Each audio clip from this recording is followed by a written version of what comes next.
But guess what happens? That alarm clock goes off at 4 a.m. to train. I don't want to be a SEAL today. Or I don't want to be whatever today. I'll start tomorrow. You hate me because you're probably in the bed right now. You're probably an underachiever.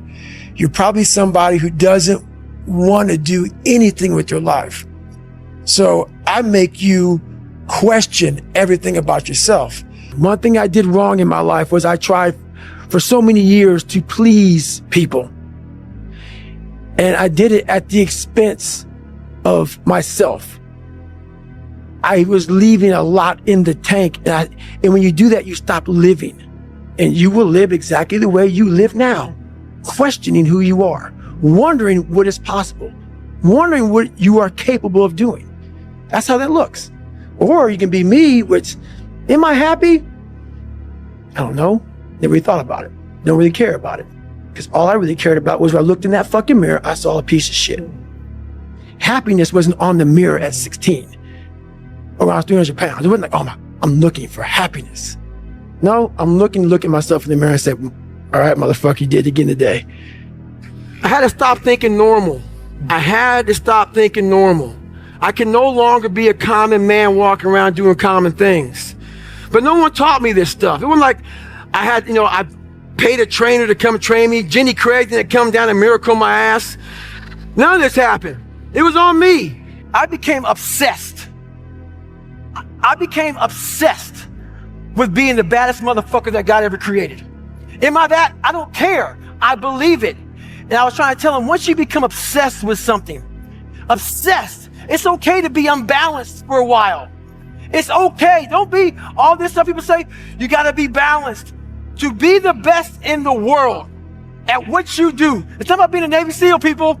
The best at what you do, you have to be unbalanced to find every bit of fucking energy and strength that you have to pull it off. I don't look at anything as failure.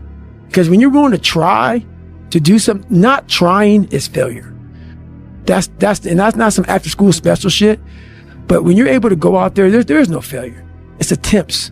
Because when you're trying to do something that's bigger than you, whatever you are, whoever you are, if you're paralyzed, you're trying to walk one step and you didn't fail, motherfucker. That was your first attempt. If that's your biggest thing, that's how your mindset needs to go into everything. So I don't look at it as failure is a big word like that gets people down and shit. We give so much power to words. I don't. No one's gonna miracle me to be somebody special. Everybody that called me nigger, my dad, my mom, all my situations were on me now. It's solely on me. In 2013, people wanted me to write my book. I did it in 2018. It took 5 years. And the reason why I didn't do it, I sat at the table and Jennifer was there. This is before she started working for me. I started dating her, whatever. And all these people were there. And they're like, man, you got to go on social media. And I was like, fuck you, man. Like, I'm not, it's poison. It's poison because I knew what I did to get where I am.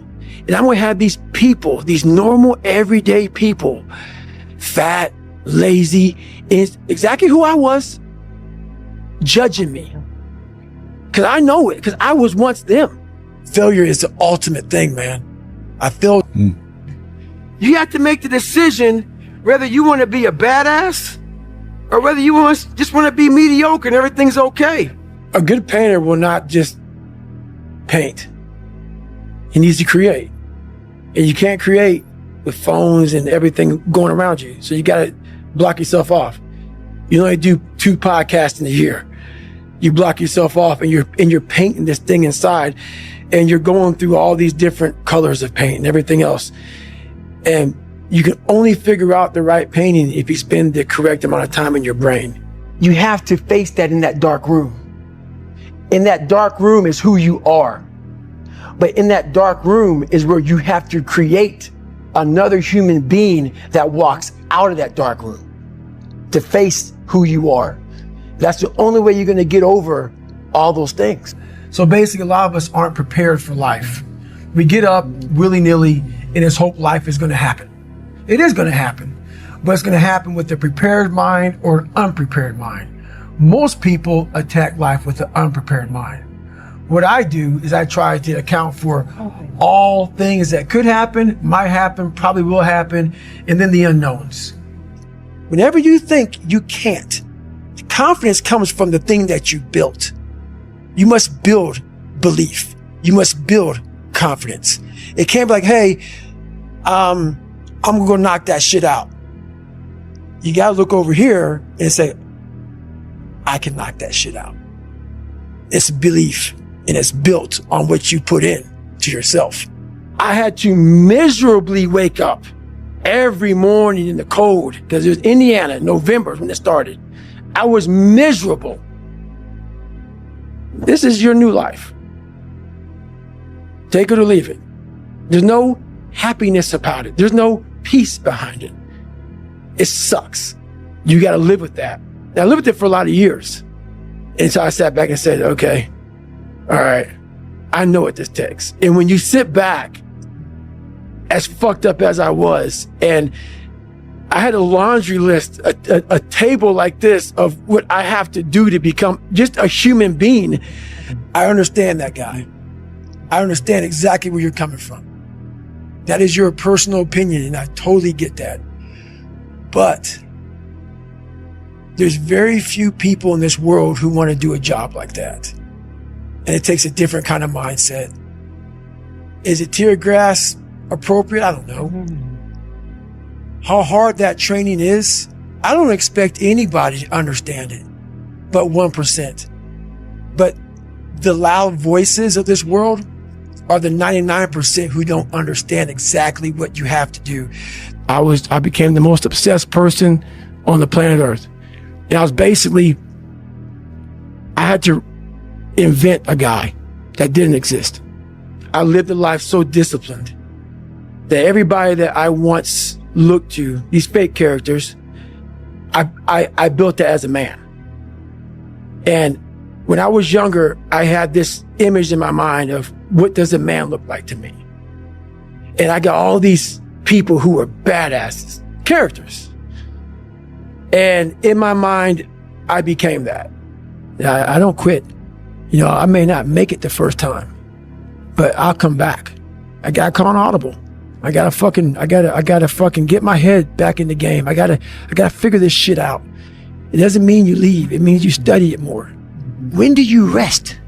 When do you recover? Yeah. And I don't want to scare people, but the truth answer is, I don't take any days off. That I turned a person this fucked up into this motherfucker right here. Not off of reading a fucking book off a theorist. Off of going to work on myself and saying, I don't know how to do this, but I know that to get over there to that fucking side, I gotta grind myself into a fucking fine powder. And I did it.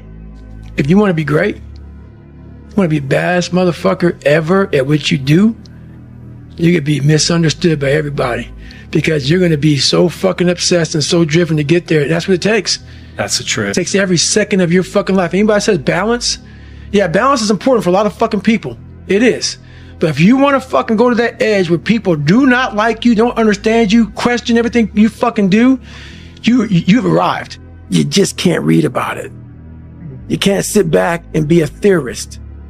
You have to be a fucking practitioner. At the end of the day, I ask myself one question.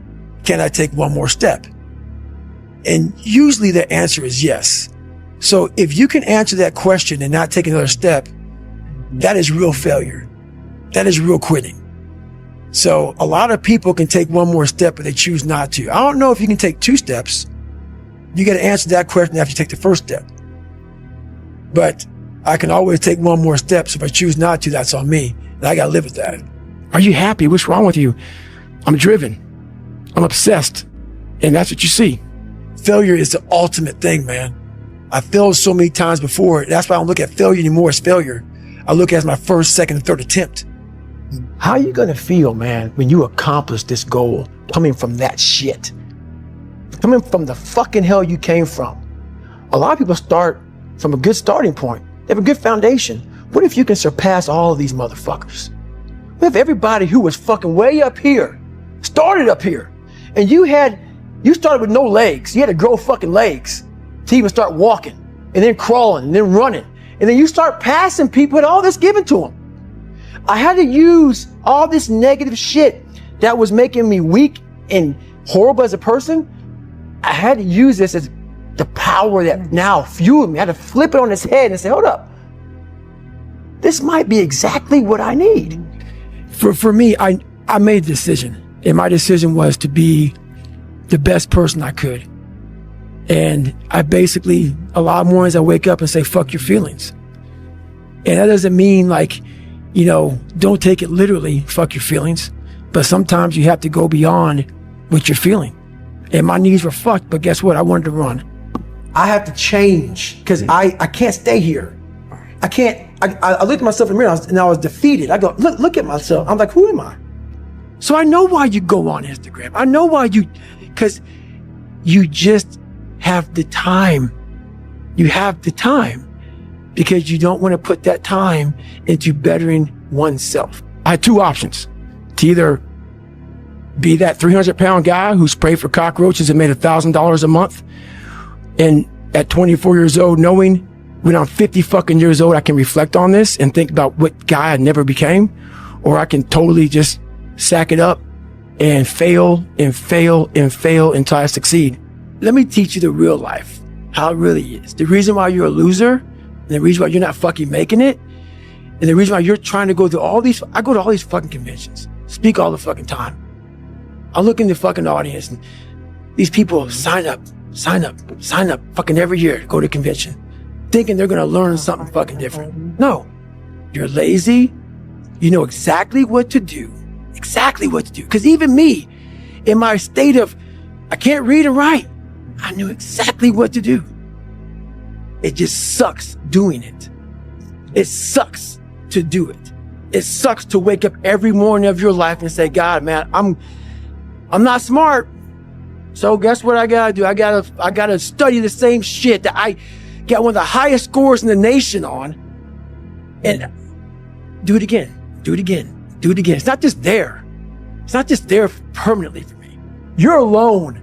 You may have a shrink you're going to. You may have a best friend you're going to, but there's 24 hours in the day where you're alone in this brain, and your brain is talking to you in all kind of ways, and it wants to control you and pull you in these different pockets. If you can't control your own brain and your brain controls you, you're fucked. You got to tell your brain where you want to go and how you want to go and how you want to get there. You got to control it. If not, it's over. But you're also the scientist. You create your own self. Most people are missing something because there's so much trapped in there. I don't even want to say potential. I think that's a word used out too much too. There's so much in you that God or wherever the hell you believe in, or if you're an atheist, in you that you have not unlocked. That you walk around with this gorgeous wife or great husband and all this money. You're like, God, I feel like I'm missing something. Yeah, because it's about 75% of you is still fucking in there. Still chained up because you just didn't want to find your willpower. Didn't want to find your soul, your will, your heart, your determination, your guts, your courage. Because I'm looking for that person like me. I sat down at the table and I said to myself, what are you willing to give up? Everything. And when people come to me with that kind of mindset, I can work with you. When you are willing to strip yourself down to nothing and give everything, that's who I want to work with. Because now I can mold you into exactly who you want to be. When you put these restrictions up, and that's why my first question is, how bad do you want this? If it's as bad as you want to live or breathe or sleep, whatever the hell it may be, I can work with you. So you better figure out who the fuck you are on this journey. And those many people don't like you, so be it. But you first have to figure out you, because a lot of people die with a lot of untapped potential because they're trying to be somebody that they're not. Yeah. So I was able to figure out my own potential by figuring out me. The mind controls everything. So what I realized was that when I was growing up and I was 300 pounds and I got all fat and I got all insecure, I realized that my mind kept taking me in this direction. When things got uncomfortable for me, when I was facing my insecurities, when I was facing my fears, my mind said, oh no, we have the tactical advantage. We need to get you, separate you from this feeling. This feeling over here. Life's all about feelings. We want the happy feeling. We don't want that feeling of this sucks. Why am I here? And you don't have any, so you can't answer those questions, so you leave. I started realizing that if in that moment, you can answer those fucked up questions, and you are now in charge of your brain versus your brain ruling you, that's where all that stuff comes from. So the 40% rule is all of that. You get to 40%, your brain says, we're done. Let's roll, man. This is starting to get painful. This is uncomfortable. So you sit down. You have to figure out ways, and everybody's different. That's how the book kind of talks about, like we all have these things about, 5 steps to this and 4 steps to this. It's a lot more than that. That's all bullshit. It's a practice that you have to, it's a habit. So if you know that at 40%, I'm feeling pain. At 40%, I'm feeling pain. That's where the 40% rule kicks in. Now it starts. Okay, I'm feeling pain. My mind's saying all this shit to me. It's saying, get out of here, run, flee. The fight or flight kicks in. Okay, we're done. We're not good enough. It starts telling you all these things. You start to believe it because the mind controls all. This is the time where you have to gain control back of your mind. It's okay. Let me see if I can go 45%. And once you start giving yourself more and more hope and start realizing, okay, the mind starts to be, okay, what are you doing? We're supposed to be going right and you're going left. You start then controlling your mind. Start finding more in yourself. And then it goes from 40% to a lot further than that. But that's the start of it though. Get to the spot where your mind is saying stop. Wherever that is, you gotta get there first. And then that's when that shit starts to work for you. 2 heart surgeries, multiple knee surgeries. And after every knee surgery, they say you're not gonna run again. And I'm fine with that. There's no running up here, bro. None. This was what it was all about. That's what they lost. What if you can't run? Give a fuck. It was never about running. Why do you think I run? It's the worst thing. I hate doing it more than anything. Hence the willpower. Right. Your anterior mid-cingulate cortex would start to regress if you loved running. Think about it. Every day I wake up, I don't just run a mile, 2 miles. It's the one thing I hate the most to do, and I do it like I love it. 250, 60, 70, 300-mile runs at one time, no sleep. And every step, when I get to think about this, I get to the fucking start line, cussing at Jennifer. Why the fuck am I here? I hate this shit. What is your biggest fear? Why are you paralyzed? What makes you nervous to just go out there and just be who you are and do what you have to do? You had nobody anyway, motherfucker. So see how I'm talking myself right now? That's me. That shit fires me the fuck up. That shit makes me fucking nuts. You had nobody anyway, motherfucker. Look around you. There was no fucking team. It was you. There was no weight loss program or mom and dad waking you up saying you can do it, you can be better, trying to build belief. You built belief when you had nothing. Rock bottom. We're not able to think. The most powerful weapon in the world, we walk around with it. It's our mind. It's our brain. You have to be able to go into a very dark place in your mind and figure who you are. Go back to what you want to do. What's your purpose? We can't figure our purpose out or why we're here or why we're even born or whatever because it's so loud in our mind. We don't have any quiet time with ourselves to sit back and say, what do I really want? There's so many different dialogues in our head that we can't think. So my biggest thing is you have to be alone in a very dark place in your mind to think about what is important to you. You can fucking achieve the absolute impossible. You don't need great parents. You don't need like a private school. You don't need to have this humongous GPA and all this other shit. What you need is the one thing I talked about in my book, which is straight up brutal work ethic. There's no hacks, bro. It's you against you. You against you. And if you misunderstand that, you have a real problem. Pretty soon you win. Pretty soon you'll fucking win. If you have the courage and the heart and the dedication and the mindset about everybody can go fuck themselves. I know what I know. I've listened to myself enough to know I know what I know. In the battle, you find peace. When you go to war with yourself, you find a lot of peace. It's because you know exactly who you are. And that is where the peace is really found for me. It's so easy to be great nowadays, my friend, because most people are weak. Most people don't want to go to that extra mile. Most people don't want to find that extra because it sucks. Every day I walk this earth and I see average all over the fucking place. Know that if you have big goals and big dreams, along the way, failure is going to happen. So how fast do you get up from that? You got to teach yourself that. It's time to get back to work. Stop hearing yourself talk. Get off the podcast. Don't be on social media too much. Cut out all the fucking noise. Get back to the fucking mental lab.